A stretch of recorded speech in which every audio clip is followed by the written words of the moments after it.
Manipur gi oina tongan ba mafam singda blood donation lawrak pa asida chada kuntra khaktamak phangba ngami lemhori ba chada humphutara asi men khatpa ngamna ba awareness samna mathok tai haina Health Minister Dr. Sapam Ranjana Phongdokhre ofam asinga CID Technical Manipur Police Department singduna 1st Battalion MR Banquet Hall Imphal da pangthokiba ani suba mega voluntary blood donation camp da phongdokhibani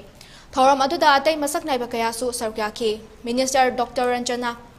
Makataraduna high blood donation asida aikhoigi mangjaba laite kana bana heli habasi miyamda achoba awareness amapiba mathoktai rare blood type oiba yamna tangna phangba blood isada yaubiragadi donate tobiduna miyoiba amagi punsi kanbada mateng pangbiyo amaromda CM gi midyang makhada yamna kanna chathariba war on drugs saiba khongjang asida miyamna mateng pangbiduna tunggi mirolgi damak government khaktana tana praja singna punna chatminaba fabra haina khalli haiki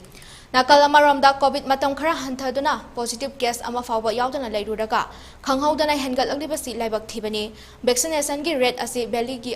area da na khara nemi vaccination yariba makhai tobiyu amadi government gi maikai digi hana gi lairiba center singta jackson thorang lokhotuna thamle COVID hengal aglabadi CM gatana tuna loba yaba action lokhotkani amadi miyam nasu yariba makhai miyam pundana bahotna biyu haike Mahakna makataraduna hai Manipur da haksang phaba nada yektaba oinaba hotna minasi amadi ngasi donate tawgadoriba volunteer pumna makpusu thagatba phongdoki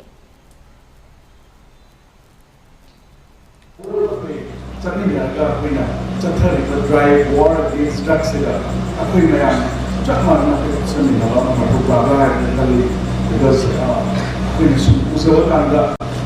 injectables drugs